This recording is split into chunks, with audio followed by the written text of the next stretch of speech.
Listen, guys, it's great to have you here today to celebrate Rayo, which is Bauer's new home for audio, podcasts, exclusive content. You've all come to radio from quite different backgrounds, so I want to start off by discussing your different relationship with radio. Martin, you first of all, obviously Spandau Ballet, no stranger to having your songs played on the radio. Do you remember the very first time you heard one of your songs played? Yeah, I do. It was a track called To Cut a Long Story Short, and it sounded awful, absolutely awful. And we pressed it, and you did all the things to make the record sound good, and you send it out to radio, and for some reason it just cut back on the volume, like half down. So it was a real disappointment. But it was a great thing hearing your first record on radio, because I grew up at a time when all kids in Britain were just recording the top 30. And you would sit there and wait with your tape recorder. Because before that, we all used to have gramophones in our house, didn't we? It was a massive bit of furniture with your record player and your radio all in one big box and your speakers. And then all of a sudden you got for Christmas this tiny little kind of tape recorder, and you would all sit there waiting to press the record button and what you would always do is you would always chop the beginning off the best songs. So it would get it on, and you would miss the beginning beats. So but that was my kind of first introduction to radio, really. What's it like now when you hear one of your songs being played? Do you just go up there, dance on the dance floor? Yeah. No, do you know what? It's been such a long while ago. We're talking about 40 years ago now. When I see myself on television, or as that young kid in Spandau Ballet, or if I hear my record on the radio, it doesn't feel like me anymore. Doesn't it? It feels like somebody else. I'm a big believer that every 7 years you replace every cell in your body, right? Or so they say. And so I think I'm about 5 people removed from that kid.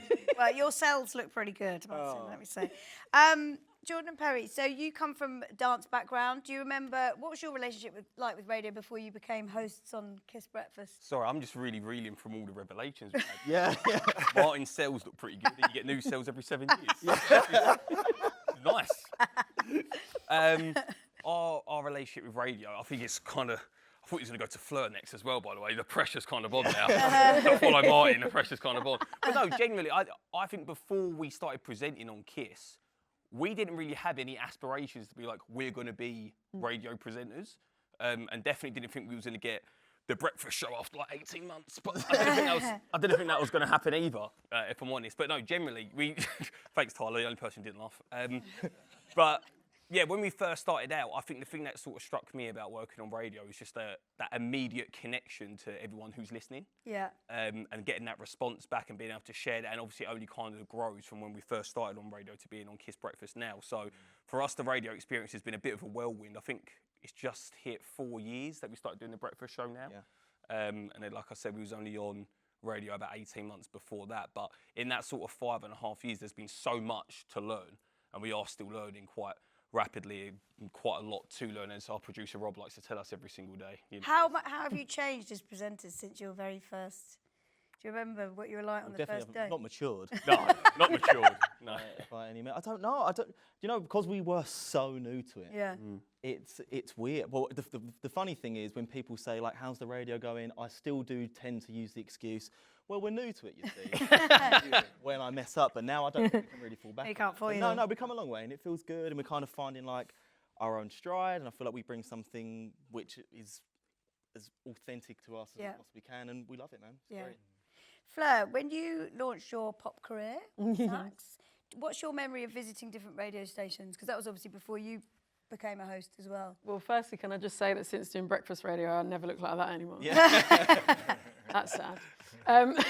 Yeah, I loved going into studios and listening to my song through the headphones. That was always like a really exciting moment. And I actually weirdly have a video that I filmed for my socials when I was doing like a promo round of me listening and sitting in the studio with the headphones on going, this sounds so cool. Doesn't your voice just sound so cool in the mic? Like, wouldn't it be so cool to just be on the radio and have a show?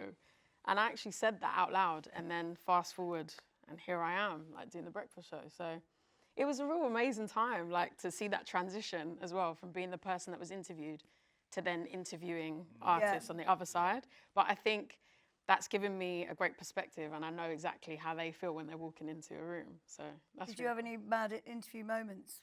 Yes, I remember getting interviewed by Rosie and Milo, and it was Easter, and they decided to do a feature called Fleur Easter.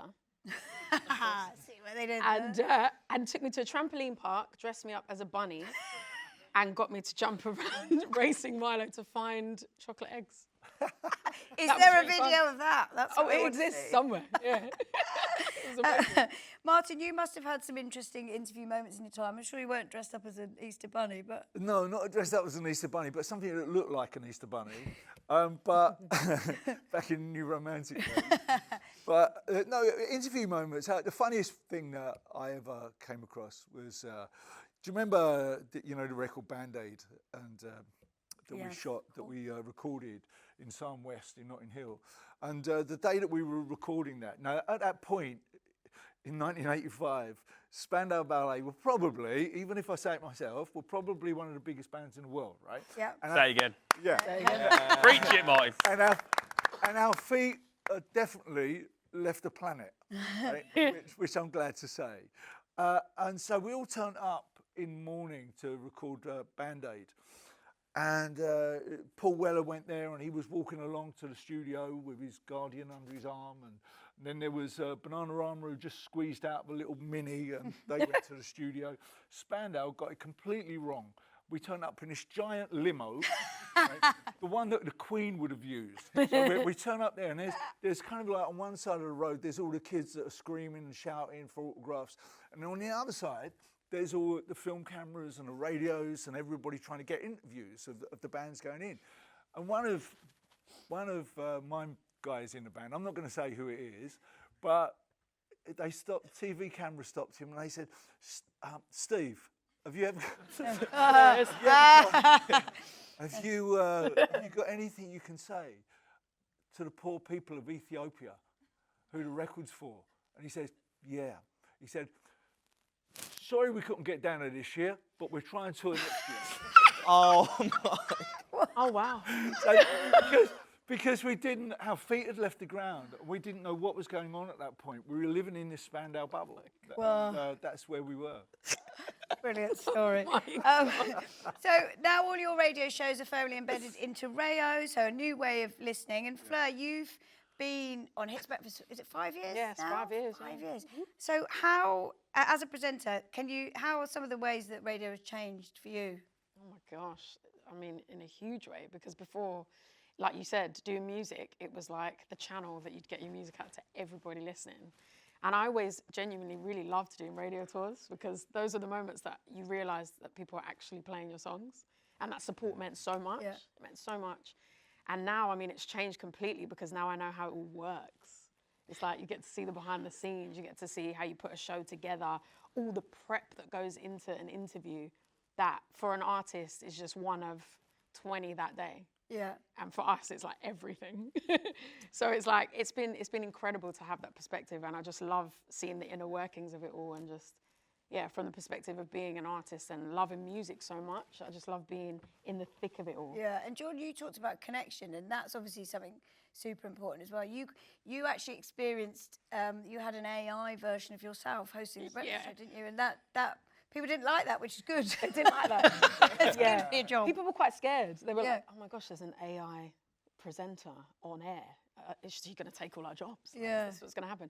But no, I mean, she was really dry. She sounded like a robot. She sounded like me, which was really freaky. We actually called my husband with the AI. Oh, did you? What did he say? Did he He know? flirted for like the first 10 seconds. And then he realised it wasn't me. It was too much flirting for it to be me. But yeah, she was just no banter, no connection. And I remember the next day I came back after the AI show, and all the listeners were just like, thank God you're back. Like, you just want that human interaction. It just shows, see, AI's not going to take over our jobs, not just yet. Not yet. Now, Jordan Perri, like Kiss, obviously, like a lot of our brands, is completely 360, for you guys in particular. So your presence on social is huge. You've got big communities, and obviously do events as well. Any highlight moments from any of your Kiss events? Ooh, from Kiss events. I did, do you know what?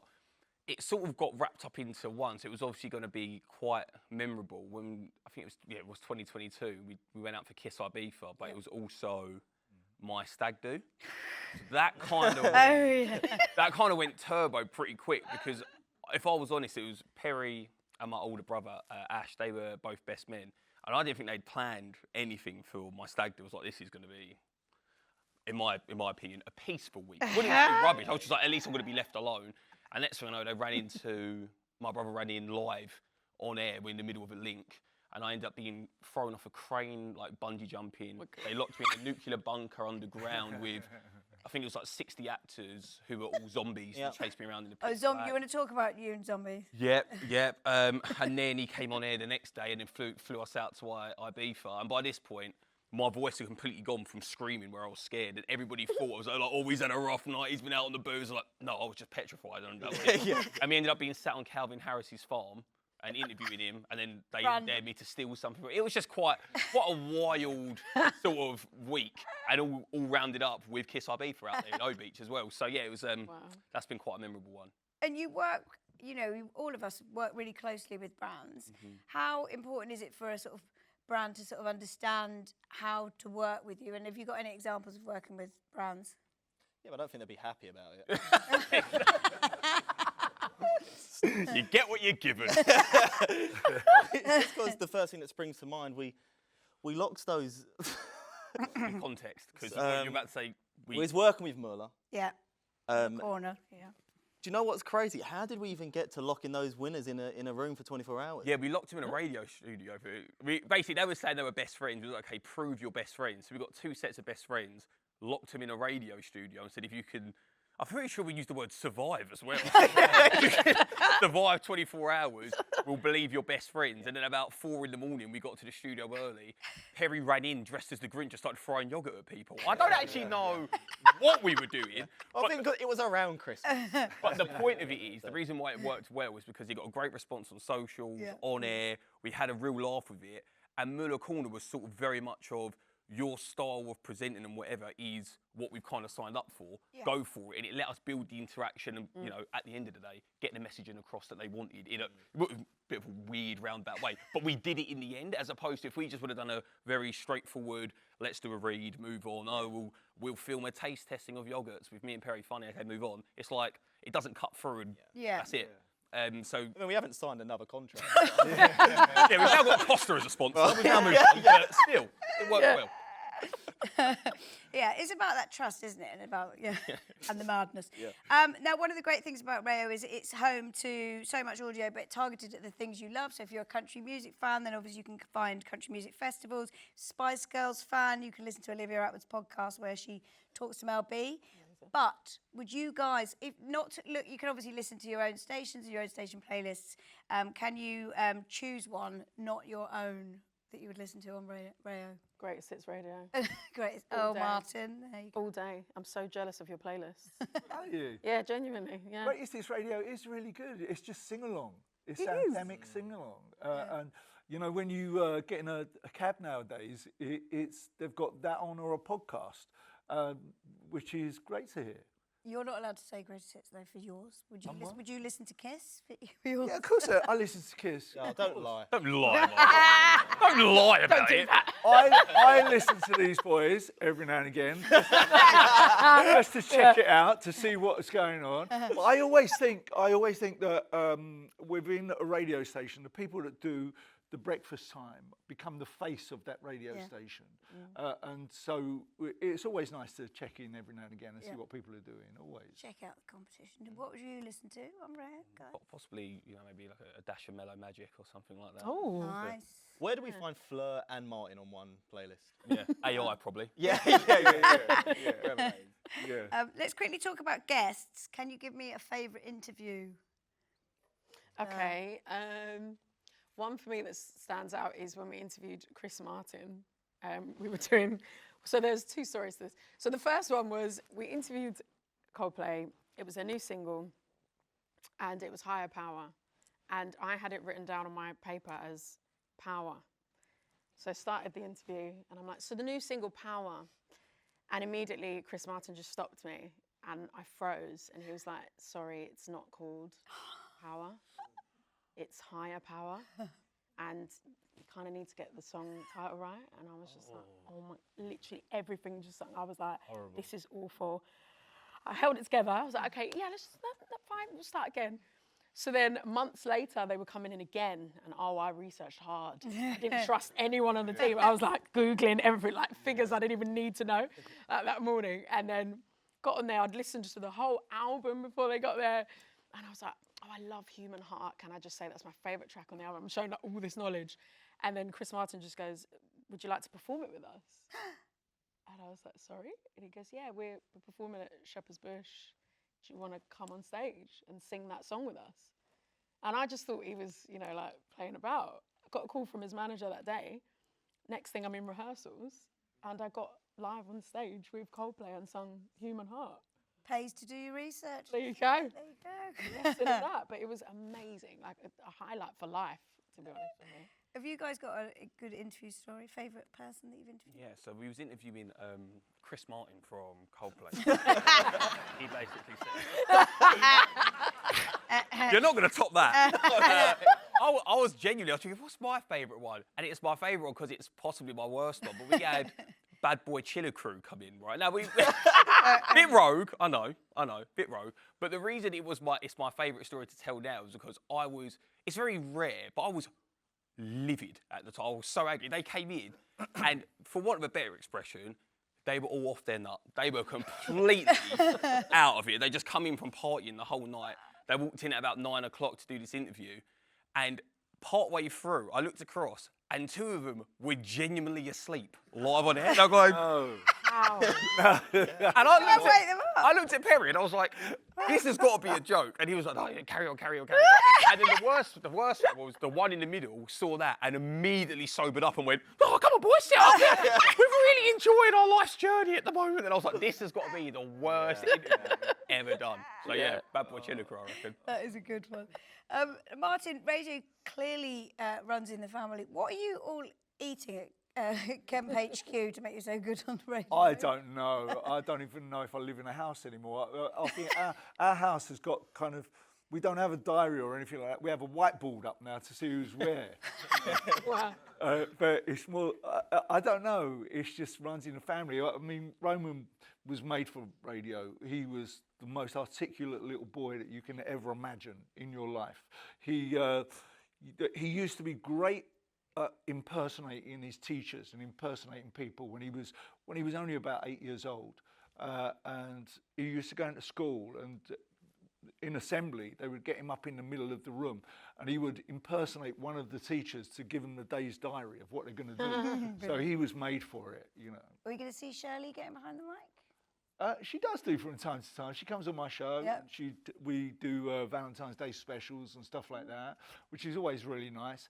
But you know what they say? You can't take your other half to work. Get the hell out. Now, just before we wrap up, we've got a little game, a play on the name Rayo. It's called Rayo or Ray. No. See what we did there. Perri, Cheers, lad. help me with the paddles, okay? So this is a quick fire round. So you've obviously put up Ray no if you say no, Rayo if you say yes. Fleur, it's okay to sing along to your own song when it's played on the radio. Oh, that's a Ray no. Is it? It's really awkward. Really? Yeah, it's very, very awkward. I'd let them know that's me. Martin, you would say Rayo for that, wouldn't you? I'm going to say right now. Oh, will you? Okay. Yeah, okay. yeah. What about, Martin, is it okay to play the air guitar or air bass to gold when it plays on GHR? Is that a Ray no or Rayo? Rayo. Yes. Jordan Perri, joint one for you. It's okay to bring out the dance moves when a big tune is played on Kids Breakfast? Why are you saying no? Oh, sorry. No, I'm joking. Yeah, Rayo. Yeah, cool. Yeah, bring them out. Martin, one for you. Martin is the best presenter in the Kemp family. Rayo or Ray no? Oh, Rayo. Ray- I Yes, don't know. I There's do. got to be a load of people in the Kemp family better than me. Jordan and Perri, it's okay to ask a Hollywood superstar to do a TikTok with you. that's an ick. Have you? Have you done We that? do it because we're asked to do it all the time. It is every time it's all good. Awkward, Like, isn't you it? go, guys, should we do a quick TikTok? And everyone goes, oh yeah. Everyone has the same reaction. I'm like, look, I don't want to do it. You don't want to do it. Let's just get it done. Right, let's just get Who it have done you now. asked? Who have you asked to? Oh, who? Do you know what? We done about. The only person who was genuinely enthusiastic about it was Ed Sheeran. We did about 15 with him. Yeah. And he just kept wow. going, you got another one? I was like, Oh, God. You actually want to go home. too much. Final one, because we've run out of time. Martin, this is for you. Steve Owen would be a better podcast host than Phil Mitchell. Yeah. Yeah. Rayo. On that note, thank you very much, Fleur, Martin, Jordan Perri. Thank you very much Lovely. for listening.